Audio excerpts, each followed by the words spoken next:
All right. If you've been following me the past couple years, you've known that I've been a huge Miami guy. Jordan Miller has been, I was leading the charge for him to be ACC Player of the Year. That run was amazing. Keyshawn George was a stud last year, and there's been so many, great players in Miami lately, and a really fun style of play. And Larinaga has done a great job. Obviously, last year, whether you want to call it injuries or just lacking the necessary personnel to really click, it didn't come together 15-17, 6-14 the ACC, but man, this roster is loaded, and Miami still has all the good voodoo from those past seasons. So Christian and Nick here with Luke Chaney. This kid's a hustler. He's a senior at Miami, and he writes for 247 Canes, and he does some FAU stuff too. So Luke, thanks for having us. I meant to say thanks for joining us. But Luke, what I want to know is, I look at this roster. It looks like a lot of gaps were filled. In Nigel Pack and Matt Cleveland are back. You bring in Jaleel Bethea, Lynn Kidd, Brandon Johnson, Jalen Blackman, a lot of bodies. So our expectations as high as they are for me, because I think there's an argument that this is the most talented roster Larinaga had in the past several seasons, even though they made the Final Four in the Elite Eight. I think, yeah, I mean, because they're bringing in, I think it's 11 new scholarship players or 10 new scholarship players, which is a lot. It's going to take a little bit of time for me to get around to saying that this is the most talented team that Larinaga has had, at least in recent memory, or at least in recent time, just because I feel like some of the top end talent on those, Elite Eight, Final Four teams was so special. Isaiah Wong, Jordan Miller, and all that. But this team is very, very talented, and they're very deep. I will say this is probably the deepest team that Larinaga has had, at least since 2018. They have the ability to run so many different lineups. I mean, they've really run that small ball lineup pretty much the entirety of the last 3-4 years. Started getting going in the 21-22 season, when they had Sam Wardenberg at the 5, and that was something that really worked for them, that small ball look. And they've really went all in on that the past 3 seasons, and I mean, to great success. They made an Elite Eight, made a Final Four from that. But as we saw last year, especially when injuries pile up, and especially when you play some of these bigger teams who do present 2 big lineups, that can get a little tricky. And yeah, I mean, I do have some pretty high expectations for this year's team. I think they should make the tournament. And the thing that I'm most excited about, or the thing that I'm, I guess, most pleased about, as far as how this offseason went, is as I mentioned earlier, if there's an injury, if someone goes down that starting lineup, they have the depth at pretty much every position to, make up for an absence, right? Maybe not to the same level if like a Nigel Pack or Jaleel Bethea goes down or someone of that caliber, but they have got good, solid, decent depth at every position. That's something that you really haven't been able to say for some of these past Miami teams. I mean, last year's Hurricanes team went 6 deep comfortably, 7 deep, really couldn't go any more than that. So I really do like the depth of this year's team a lot. Yeah, I agree. I love the depth. Who do we think is going to be an SR5 this season? So the ones that I'm comfortable about, or I'm confident about starting, like these are your 100% locks. Nigel Pack's going to be starting. Brandon Johnson, East Carolina transfer, he's going to be starting. Lynn Kidd's going to be starting. Matthew Cleveland, of course, is a returnee. He's going to be starting. So those are like your pretty much locks. From there, it's up to debate, I would say, between Jalen Blackman, who Stetson transfer, averaged 20 a game last year, was the leader of that tournament team, and Jaleel Bethea, who's your 5-star freshman, future top 10, top 15 pick. I would probably say that Jalen Blackman begins the year as a starter just because of his experience, his proven ability to score the ball at a very high level. I think that will kind of win him the starting spot just to begin the season. Which Jaleel Bethea, that isn't a reflection on him at all. He's been, everything I've heard and everything that I've seen so far throughout this offseason, leading into the preseason and all that, he's been very, very solid. He's really, really developed and really, really come along nicely as a playmaker. the open practice that I went to about a month ago, I want to say, or maybe 3 weeks ago, somewhere around that time period, he was the team's leader in assists for the entirety of summer practice, which is pretty noteworthy. They have him in a very high usage role. He has the ball a lot in his hands, and he looks comfortable making reads, making passes, making an array of different passes. He's very accurate when it comes to his passing at that. So I can see a scenario where, at least to start off, Jalen Blackman is your starting pretty much two guard. And then Jaleel Bethea is coming off the bench, still playing, 25, 28 minutes per game. But he's kind of used as that primary facilitator and that primary playmaker off the bench, kind of in that role that I guess Rob Dillingham was at last year at Kentucky. So I think regardless if Bethea or Blackman start initially, I think they're both going to play a lot early on. Well, it's interesting. I didn't know Bethea was in that playmaker mold, and I think that it's nice for Nigel Pack to have another guy, so Nigel Pack can, focus on shooting the basketball and scoring. Obviously, he can run the point, but I think having a guard alongside him that can create is good. How is Bethea as a defender, and how is his 3-point shot? 3-point shot looks awesome. And also just kind of like touched previously on what you said about Nigel Pack. I think he's best used as an off-ball guy, coming off your pin downs, coming off your flares, someone who can move without the ball and get into that 3-point shot. So if Bethea can come along as a playmaker and you compare those two together, that would be very, very nice for Miami's offense. But yeah, I mean, as a shooter, that's Bethea's main ability, knockdown shooter, great off the catch, very good off the dribble. I think that's probably the skill that's going to translate the most effectively straight away from high school. It's just the shooting ability, because you can make an argument. I mean, maybe aside from like Liam McNeely, but he's probably a top 3 shooter in that 25 or that 24 class, excuse me. He's going to shoot the ball and shoot it well. As a defender, that's something that I think will be inconsistent with him. I'm not concerned about his motor. He has the length and the athletic ability to be a very good defender, especially off the ball, just reading passing lanes, stepping in as a help side defender off from the nail and such.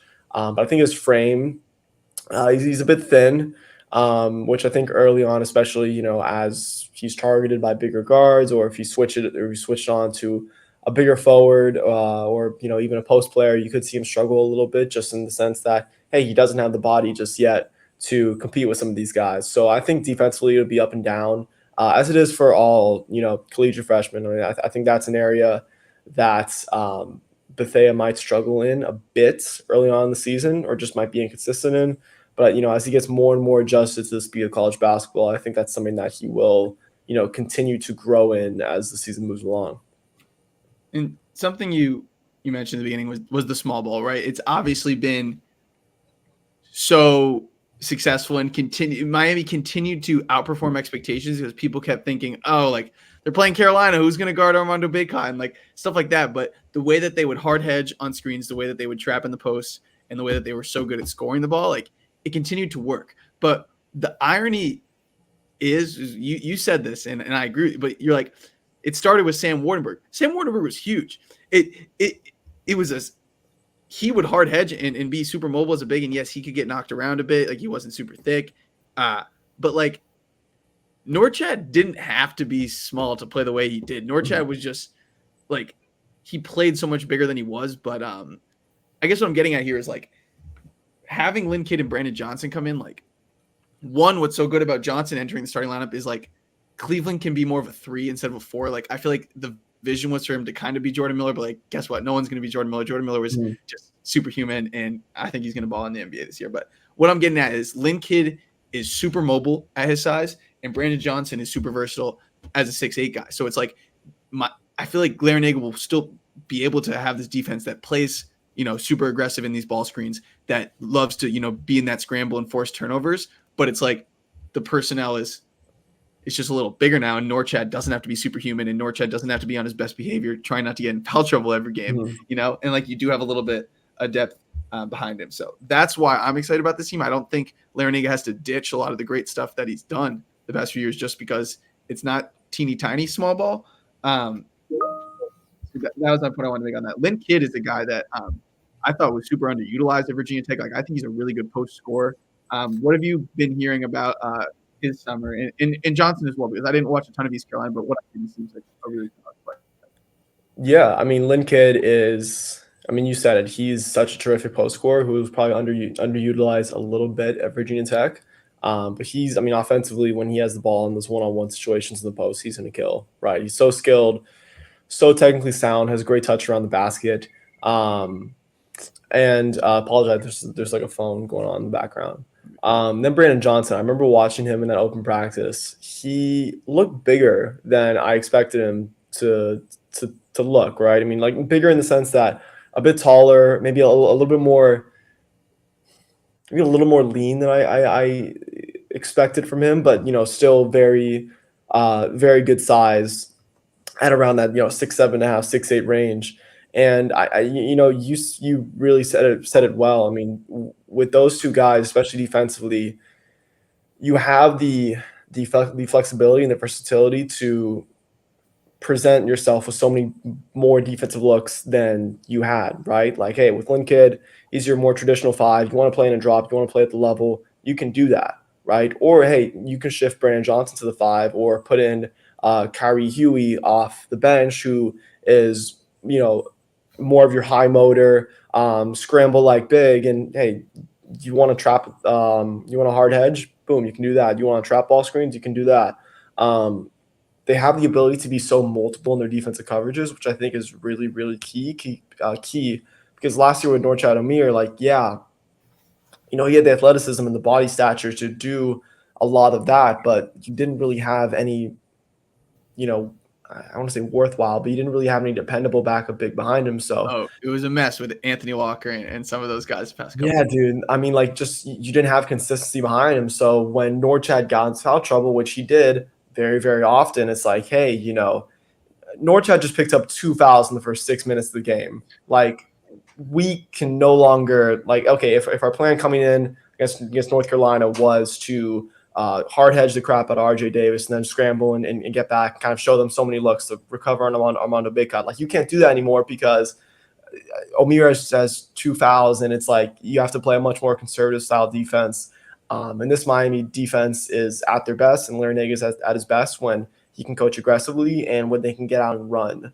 And I think this team is going to be at its best when they are able to run, which I think was the plan for much of last year, but injuries and foul trouble and all that stuff sort of derailed that. So, yeah, I mean, I'm excited to see what Lynn Kidd and Brandon Johnson will bring on both ends of the floor this year. Johnson, of course, is a great spot-up shooter. Can bring a little bit off the dribble, but he's mostly going to be utilized as that floor spacer, which is something that you really, really need, especially when you have a more traditional back-to-the-basket big like a Lynn Kidd. So, yeah, I mean, this is a much different-looking Miami front court than what we've seen the past few years. You actually have a true five. So I think it's going to be really, really fun to watch on both ends of the floor. So I really like this game at Stanford. AJ Stay-McCray. Is he going to be an X factor at all this season with Miami? Yes, absolutely. That was probably my personal favorite transfer portal acquisition. Not in the sense that he is, I guess, the best transfer portal player that they got, but he is just such a malleable glue guy, right? I mean, he's going to be a fan favorite player. He's going to play 12 to 18 minutes a night. Not going to be a super high usage offensive player, but he's going to hit your open shots. He's going to cut effectively. Defensively, he's going to guard multiple positions. He's going to guard your 2 through 4s. He's going to play great point of attack defense against opposing ones. I mean, he is so experienced, and he has that tournament experience at Stanford. He had that great block in the first round of the tournament that was called a foul, which is, looking back at that. But, yeah, I mean, he's just a tremendous player, really smart acquisition at that. He's going to play a lot of important minutes for Miami this year. It wouldn't surprise me just because of his, veteran-like presence and his ability to be comfortable in big-time situations. It wouldn't surprise me if he's with Miami throughout some of their closing lineups against in close games. So I'm excited to see what he brings. Just a terrific player. Not going to be the flashiest, not going to put up the most gaudy numbers, but just an all around solid contributor and an all around stout defender. So we talked about Jalen Blackman earlier. Averaged, was an absolute bucket getter at Stetson. Two-part question with him. One, Stetson was dreadful on the defensive end, like all season long. They were a terrible defensive team.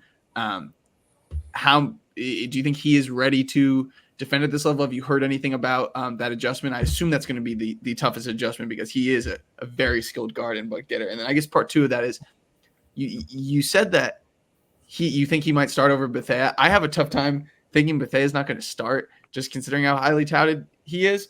But if Blackman does come off the bench, or whether he is, just kind of splitting time as starter, what I guess was that what was going through his mind when he transferred? Like he wants to win and play at a high level. He's cool with kind of being like a 6-man spark plug. I'm sure. I mean, I guess I'll answer the second part of that question first. It's tough to say. I'm sure that's something that he was aware of, just because when he did announce his intention to transfer to Miami, Nigel Pack had already announced his return, and Jaleel Bethea was already signed. So like those two guards were already in place. And not to go off topic, but Austin Swartz, another top 70 freshman. No, yeah, tell us about it. Bucket getter. I mean, one of the best EYBL scorers last summer.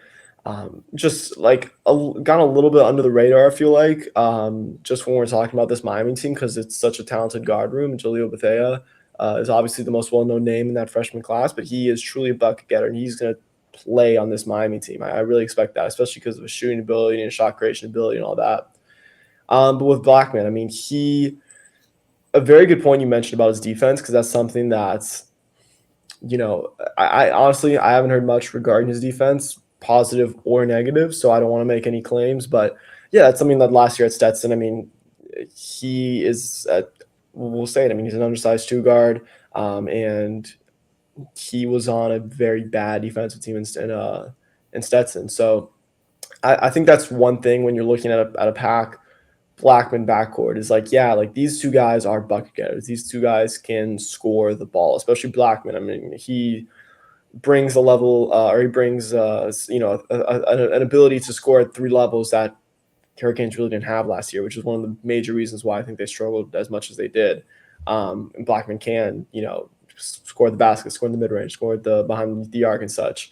But defensively, just having those two undersized guards who aren't, I'll say, special athletes at that, they're not the quickest players laterally. What that will look like, I think we'll see as the season, as we get into the season. But that's definitely a question mark I have. Is like, hey, if you're going to run a lot of Blackman and Pack lineups, like, what's that going to look like defensively? Because those are some very what's the word I'm looking for? I guess worthy concerns, right? Because like I said, they are both undersized and not supreme athletes at that. So Kyrie Huey, coming over from Idaho State, you think he will be able to be a functioning backup big? Because I feel like that's something Miami's been missing the past couple of years. It's about time, man. It's about time. Yeah, dude. I've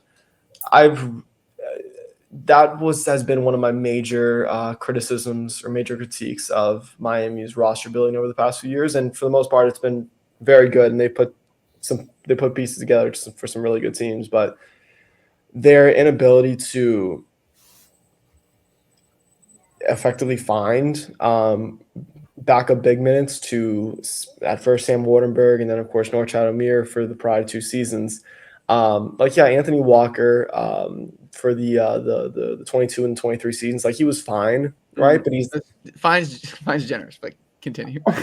Fine's fine, and offensively not fine. Defensively, we'll say fine. But even then, right? He's not a big, like he's not a 5. He's a 4, right?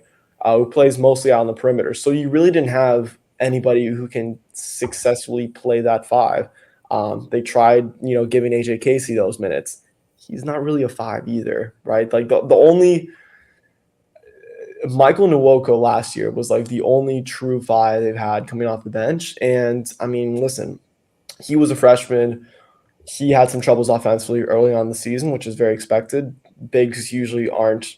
I mean, unless you're looking at your top 15, top 20 prospects, like those 3-star, those lower 4-star bigs, like they're usually not very, very good as freshmen, right? They're usually not ready to play right away.